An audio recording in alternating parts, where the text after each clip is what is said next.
My name is Ankit Shrestha, class 4. মাকাল রবীন্দ্রনাথ ঠাকুর।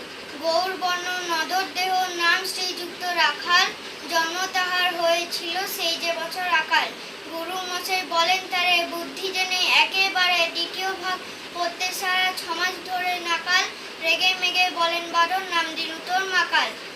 নামটা শুনে ভাবের প্রথম বাকিয়ে যুগল গুরু, তারপর সে বাড়ি এসে নৃত্য করলো শুরু।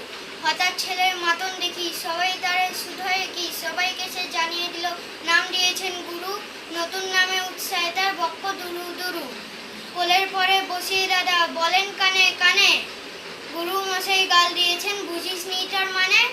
রাখাল বলে কখনো না, মা যে আমায় বলেন শোনায়, সেটা তো গাল নয়, সে কথা পাড়ায় সবাই জানে। আচ্ছা তোমায় দেখিয়ে দেব, চলো তো ওইখানে। টেনে নিয়ে গেল তাকে পুকুর পাড়ের কাছে। বেড়ার সাথে লতায় যেটা মাকাল ফলে আছে। বললে দাদা সত্যি বলো, সোনার চেয়ে মন্দ হলো, তুমি শেষে বলতে কি চাও গাল ফলেছে গাছে। মাকাল আমি বলে, রাখাল দুহাত তুলে নাচে। দোয়াত কলম নিয়ে ছোটে খেলতে নাহি চায়, লেখাপড়ায় মন দেখে মা অবাক হয়ে যায়।